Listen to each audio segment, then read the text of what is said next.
ਜੀ ਅਸਲਾਮ ਵਾਲੇਕੁਮ। ਅਮਰੀਕਾ ਦੇ ਵਿੱਚ ਕਾਰ ਅੰਦਰੋਂ ਕਿਸ ਤਰ੍ਹਾਂ ਦੇ ਹੁੰਦੇ ਨੇ ਤੇ ਬੜਾ ਮਜ਼ਾ ਆ ਰਿਹਾ ਮੈਨੂੰ ਇੱਥੇ ਰਹਿ ਕੇ। ਜਾਪਾਨ ਦੇ ਵਿੱਚ ਟੋਟਲ ਆਪੋਜ਼ਿਟ ਹੈ। ਇਹ ਜਿਹੜਾ ਨਾ ਇਹ ਚੀਜ਼ ਹੈ, ਇਹ ਸੈਂਟਰਲ ਏਸੀ ਹੈ। ਇਸ ਔਨ ਕਰਦੇ ਹੋ ਤੇ ਇੱਕ ਇੱਕ ਖਿੜਕੀ, ਇੱਕ ਇੱਕ ਦਰਵਾਜ਼ਾ ਇਸ ਘਰ ਦਾ, ਹਰ ਚੀਜ਼ ਜਿਹੜੀ ਨਾ ਉਹ ਅਲਾਰਮ ਦੇ ਨਾਲ ਸਿਕਿਉਰ ਹੋ ਜਾਏਗੀ। ਕਿੰਨੀ ਪਿਆਰੀ ਰੋਸ਼ਨੀ ਆ ਰਹੀ ਹੈ। ਡਿਸ਼ ਵਾਸ਼ਰ, ਇੱਥੇ ਇੱਕ ਬਟਨ ਲੱਗਾ ਹੋਇਆ ਹੈ, ਇੱਥੋਂ ਹੀ ਜੋੜ ਕੇ ਇੱਕ ਨਵਾਂ ਕਮਰਾ ਇੱਥੇ ਬਣਾਇਆ ਜਾ ਸਕਦਾ। ਕਈ ਲੋਕਾਂ ਨੇ ਬਣਾਇਆ, ਉਹਨਾਂ ਨੇ ਰੈਂਟ ਦੇ ਉੱਤੇ ਦਿੱਤਾ ਹੋਇਆ। ਬੜਾ ਖੂਬਸੂਰਤ ਸੁਬਾਹ ਦਾ ਸੂਰਜ ਨਜ਼ਰ ਆਉਂਦਾ ਉਸ ਤੋਂ ਬਾਅਦ ਇੱਥੇ ਬਹਿ ਕੇ ਸ਼ਾਮ ਨੂੰ ਬੰਦਾ ਸਨਸੈਟ ਦਾ ਇੰਜੋਏ ਵੀ ਕਰ ਸਕਦਾ। ਮਗਰ ਅੱਜ ਮੈਨੂੰ ਟਾਈਮ ਲੱਗਿਆ ਥੋੜ੍ਹਾ ਜਿਹਾ, ਘਰ ਕੋਈ ਨਹੀਂ, ਮੈਂ ਕਿਹਾ ਚਲੋ ਮੈਂ ਤੁਹਾਨੂੰ ਘਰ ਦਿਖਾਉਂਦਾ। ਅੱਛਾ, ਇਹ ਇੱਥੇ ਨਾ ਮੇਨ ਗੈਰਾਜ ਹੁੰਦਾ, ਇੱਥੇ ਦੋ ਗੱਡੀਆਂ ਲੱਗ ਸਕਦੀਆਂ ਨੇ, ਜੋ ਵੀ ਤੁਸੀਂ ਆਪਣਾ ਸਟੋਰ ਰੂਮ ਹੈ ਉਸ ਤਰ੍ਹਾਂ ਨੂੰ ਯੂਜ਼ ਕਰ ਸਕਦੇ ਹੋ। ਅਤੇ ਇੱਕ ਮੇਨ ਗੇਟ ਜਿਹੜਾ ਨਾ ਉਹ ਪਿੱਛੇ ਹੁੰਦਾ, ਉਹ ਮੈਂ ਪਹਿਲੇ ਦਿਖਾ ਦਿੱਤਾ ਸੀ ਉਧਰੋਂ ਵੜਨ ਵਾਸਤੇ। ਬਹਰਹਾਲ ਇੱਥੇ ਤੁਸੀਂ ਨਾ ਗੱਡੀ ਦੇ ਅੰਦਰ ਹੀ ਰਿਮੋਟ ਹੁੰਦਾ, ਇੱਕ ਤੁਸੀਂ ਰਿਮੋਟ ਦਾ ਬਟਨ ਨੱਪਦੇ ਹੋ, ਇਹ ਗੈਰਾਜ ਓਪਨ ਹੋ ਜਾਂਦਾ। ਅਤੇ ਇਸੇ ਤਰ੍ਹਾਂ ਤੁਸੀਂ ਅੰਦਰ ਇੱਥੇ ਤੁਸੀਂ ਇਹ ਬਟਨ ਮੈਂ ਦਬਾਵਾਂਗਾ ਤੇ ਗੈਰਾਜ ਬੰਦ ਹੋ ਜਾਏਗਾ। ਠੀਕ ਹੈ। ਅੱਛਾ ਜੀ, ਇਹ ਮੇਰਾ ਕਮਰਾ ਹੈ ਅਤੇ ਇੱਧਰੋਂ ਅਸੀਂ ਦਰਵਾਜ਼ੇ ਤੋਂ ਐਂਟਰ ਹੋਣੇ, ਯਾਨੀ ਕਿ ਨਾ ਐਂਟਰ ਹੋਣ ਦੇ ਨਾਲ ਹੀ ਅਗਰ ਗੈਸਟ ਨੂੰ ਠਹਿਰਾਉਣਾ ਤਾਂ ਤੁਸੀਂ ਇੱਥੇ ਠਹਿਰਾ ਸਕਦੇ ਹੋ।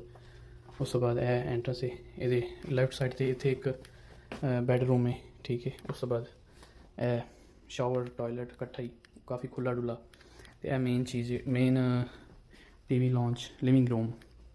ਠੀਕ ਹੈ। ਸੋਫੇ ਕਾਫੀ ਖੁੱਲ੍ਹਾ ਹੈ ਮਾਸ਼ਾਅੱਲਾ। ਅਤੇ ਇਹ ਖਾਲੀ ਮਤਲਬ ਜਿਸ ਤਰ੍ਹਾਂ ਡੈਕੋਰੇਟਿਡ ਨਹੀਂ ਹੈ, ਆਮ ਬੜੇ ਯਾਨੀ ਕਿ ਮਿਨੀਮਲ ਤਰੀਕੇ ਦੇ ਨਾਲ ਜ਼ਰੂਰਤ ਦੀਆਂ ਚੀਜ਼ਾਂ ਬਸ ਰੱਖੀਆਂ ਹੋਈਆਂ ਨੇ ਇੱਥੇ।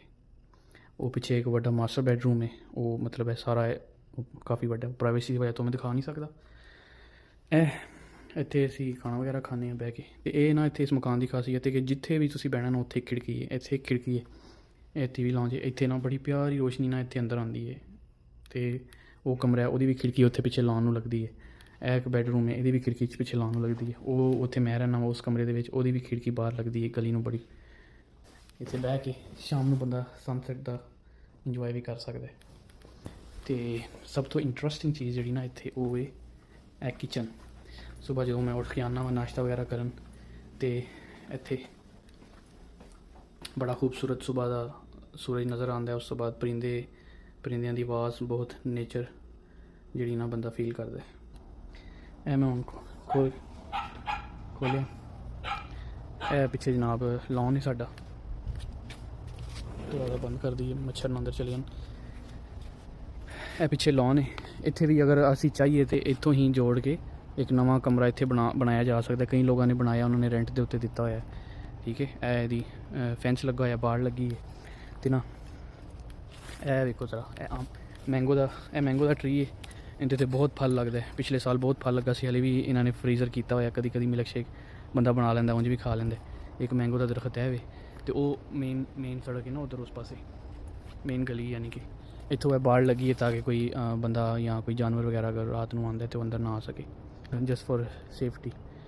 ਇਹ ਜਿਹੜਾ ਨਾ ਇਹ ਚੀਜ਼ ਹੈ, ਇਹ ਸੈਂਟਰਲ ਏਸੀ ਹੈ। ਇਸ ਮਕਾਨ ਦੇ ਵਿੱਚ ਸੈਂਟਰਲ ਏਸੀ ਹੈ। ਜਿਸ ਤਰ੍ਹਾਂ ਹੋਟਲਸ ਦੇ ਵਿੱਚ ਹੁੰਦਾ ਨਾ ਕਿ ਹਰ ਕਮਰੇ ਦੇ ਉੱਤੇ, ਛੱਤ ਦੇ ਉੱਤੇ ਵੈਂਟ ਲੱਗੇ ਹੁੰਦਾ ਅਤੇ ਉਹਦੇ ਉੱਤੇ ਠੰਡੀ ਅਤੇ ਗਰਮ ਹਵਾ ਆਉਂਦੀ ਹੈ, ਯਾਨੀ ਕਿ ਇੱਥੋਂ ਦੇ ਮਕਾਨਾਂ ਦੇ ਵਿੱਚ ਇੱਕ ਸੈਂਟਰਲ ਏਸੀ ਯੂਜ਼ ਹੁੰਦਾ। ਉਹ ਪੂਰੇ ਘਰ ਨੂੰ ਠੰਡਾ ਕਰਦਾ। ਈਵਨ ਕਿ ਤੁਹਾਡੇ ਵਾਸ਼ਰੂਮ, ਤੁਹਾਡੇ ਸਾਰੇ ਕਮਰੇ, ਹਰ ਕਮਰੇ, ਕਿਚਨ ਦੇ ਵਿੱਚ ਹਰ ਪਾਸੇ ਜਿਹੜਾ ਨਾ ਇੱਕ ਉਹਦਾ ਕਨੈਕਸ਼ਨ ਹੁੰਦਾ। ਤੁਸੀਂ ਉਹਨੂੰ ਬੰਦ ਵੀ ਕਰ ਸਕਦੇ ਹੋ, ਖੋਲ੍ਹ ਵੀ ਸਕਦੇ ਹੋ। ਅਤੇ ਹੁਣ ਤੁਹਾਨੂੰ ਮੈਂ ਕਿਚਨ ਦਿਖਾਉਣਾ, ਜਿਹੜਾ ਕਿ ਮੇਰਾ ਮੋਸਟ ਇੰਟਰਸਟਿੰਗ ਪਾਰਟ ਹੈ। ਇਹ ਮਤਲਬ ਉਹ ਮਾਸਟਰ ਬੈਡਰੂਮ ਦੀ ਖਿੜਕੀ ਹੈ। ਇਹ ਉਹ ਟੀਵੀ ਲੌਂਜ ਦੀ, ਯਾਨੀ ਕਿ ਉਹ ਲਿਵਿੰਗ ਰੂਮ ਦੀ, ਅੰਦਰੋਂ ਲਿਵਿੰਗ ਰੂਮ ਦੀ ਖਿੜਕੀ ਹੈ। ਅਤੇ ਇਹ ਜਿਹੜੀ ਖਿੜਕੀ ਹੈ, ਇਹ ਉਹਦੀ ਕਿਚਨ ਦੀ ਖਿੜਕੀ ਹੈ। ਹੁਣ ਚੱਲਦੇ ਹਾਂ ਅੰਦਰ। ਅੱਛਾ ਜੀ, ਮੈਂ ਦੁਬਾਰਾ ਆ ਗਿਆ ਕਿਚਨ ਦੇ ਵਿੱਚ। ਅੱਛਾ, ਇੱਥੇ ਜਿਹੜੇ ਬਟਨ ਨੇ ਨਾ, ਇੱਥੇ ਔਨ ਉਲਟਾ ਹੁੰਦਾ ਇੱਥੇ, ਤਾਂ ਕਿ ਜਦੋਂ ਬੰਦ ਕਰਨਾ ਹੋਏ ਬੰਦਾ ਫਟਾਫਟ ਹੱਥ ਥੱਲੇ ਕਰੇ ਤਾਂ ਬਟਨ ਬੰਦ ਹੋ ਜਾਣ। ਇੱਥੇ ਯਾਨੀ ਕਿ ਔਨ ਬਟਨ ਉੱਤੇ ਕਰਨਾ ਹੈ। ਅਤੇ ਇਹ ਜਨਾਬ ਕਿਚਨ ਹੈ। ਕਿਚਨ ਵੀ ਜਿਹੜਾ ਉਹ ਸੁਬਾਹ ਨਾ ਇੱਥੇ ਬੰਦਾ ਨਾਲ ਖਾਣਾ ਪਕਾਵੇ, ਨਾਲ ਬਾਹਰ ਦੇ ਨਜ਼ਾਰੇ ਲਵੇ ਸੂਰਜ ਦੇ, ਅਤੇ ਬੜਾ ਅੱਛਾ ਫੀਲ ਹੁੰਦਾ। ਉਸ ਤੋਂ ਬਾਅਦ ਇਹ ਸਿੰਕ ਹੈ। ਵੇਖਣ 'ਚ ਹਰ ਚੀਜ਼ਾਂ ਜਿਹੜੀਆਂ ਨੇ ਉਹ ਆਮ ਲੱਗਦੀਆਂ, ਲੇਕਿਨ ਨਾ ਇਹਨਾਂ ਦੇ ਵਿੱਚ ਟੈਕਨੋਲੋਜੀ ਜਿਹੜੀ ਹੈ ਬਹੁਤ ਜ਼ਿਆਦਾ ਯੂਜ਼ ਹੋਈ ਹੈ। ਇਹ ਹੁਣ ਜਿਹੜਾ ਨਾ ਇੱਥੇ ਅਸੀਂ ਬਰਤਨ ਧੋਂਦੇ ਹਾਂ, ਇਹਦੇ ਅੰਦਰ ਲੱਗਾ ਹੋਇਆ ਹੈ ਕਿ ਇਹਦਾ ਨਾਂ ਹੈ ਇਨ ਸਿੰਕ ਇਰੇਟਰ। ਠੀਕ ਹੈ। ਇਹ ਜਦੋਂ ਅਸੀਂ ਪਾਣੀ ਖੋਲ੍ਹਿਆ, ਜੋ ਗੰਦ ਬਲਾ ਹੁੰਦੀ ਹੈ ਸਾਰਾ ਉਹ ਫਸ ਜਾਂਦਾ ਹੈ, ਫਿਰ ਉਹ ਹੱਥ ਮਾਰ ਕੇ ਉਹਨੂੰ ਸਾਫ਼ ਕਰਨਾ ਪੈਂਦਾ, ਉਹਨੂੰ ਕੱਢਣਾ ਪੈਂਦਾ। ਇੱਥੇ ਇੱਕ ਬਟਨ ਲੱਗਾ ਹੋਇਆ ਹੈ, ਇਹਦੇ ਥੱਲੇ ਮੋਟਰ ਲੱਗੀ, ਉਹ ਹਰ ਚੀਜ਼ ਨੂੰ ਕ੍ਰਸ਼ ਕਰਕੇ ਸਾਰੇ ਗੰਦ ਨੂੰ ਅਤੇ ਆਪੇ ਹੀ ਥੱਲੇ ਲਗਾ ਦਿੰਦੀ। ਇਹ ਲੱਗਾ, ਇਹ ਮੋਟਰ ਲੱਗੀ ਇਹਦੇ ਅੰਦਰ ਨਾ, ਸਿੰਕ ਦੇ ਅੰਦਰ। मतलब छोटी छोटी फैसिलिटीज़ है लेकिन ज़बरदस्त। उस तो बाद है डिश वाशर, ठीक है, मतलब इतने डिश वाशर तुम इन्हें यूज़ कर सकते हो। उस तो बाद ਇਹ आ गया जी मेन थोड़ा अपना स्टोव। तो ये जरा ना वो यानी कि इतने यानी कि तुम किसी भी वड्डा भी पतीला रख के पका सकते हो। ये उत्ते 2-3 जगह ते अग बाल के। ਇਹਦਾ ओवन है, इंटरनल सैटिंग है। ओवन के अंदर ही है जोड़ा एग्जॉस्ट फैन होंगे वो है। उस तो बाद ये अंदर ही होर काफ़ी फंक्शन ने। यह जनाब है ओवन है, ये स्टोरेज के तौर पर भी यूज़ होता है, वैसे ये चीज़ा भी बनदियां ने। वो ए टोस्टर है, वो आटा गुनने वाली मशीन भी है, आटा शाटा गुन लईदा है। बाकी सारा स्टोरेज वास्ते निज़ाम है। यह जनाब फ्रिज है, फ्रिज के अंदर ही डिस्पेंसर लगे है पानी शानी पीने वास्ते। यदि एक साइड जी वो आम स्टोरेज वास्ते भी, तो जी लैफ्ट साइड सारी है फ्रीज़र है। वैसे एक फ्रीज़र है भी है, ये भी काफ़ी चीज़ां जिहड़ियां ने स्टोर कीतियां जा सकदियां ने। इत्थे बह के नाश्ता इंजॉय किया जा सकता है, जे किसी का दिल करे तो वो इत्थे बह के नाश्ता इंजॉय कर लवे। सो यह सूरज की रोशनी कितनी प्यारी रोशनी आ रही है। तो शाम को असीं इत्थे बह के टीवी शी भी वेखने आ।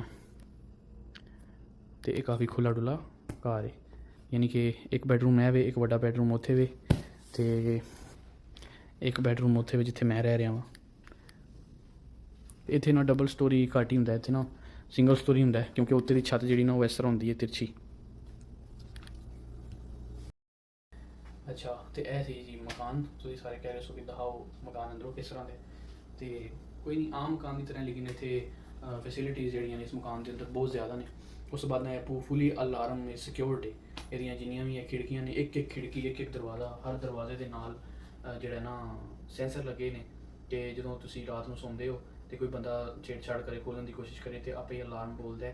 तो अगर तुम फौरन रिस्पॉन्ड नहीं करते तो ऑटोमैटिकली कॉल जी है वो 911 से डायल हो जाती है। मतलब है कि विदिन 5 मिनट तो पुलिस फौरन थोड़े दरवाजे पर पहुँच जाती है। सिक्योरिटी यानी कि जो प्रोवाइड करता है इदारा जरूरी है, क्योंकि इतने अमेरिका एक तरीका है कि तुम किसी पंगा पुंगा नहीं लेंगे, सेफ भी है, लेकिन जिथे तुम थोड़ा जहा किसी पंगा लोगे तो वो नताज भुगतने पैणगे बहुत ज़्यादा है। तो बस अपने काम रखना पैंदा है।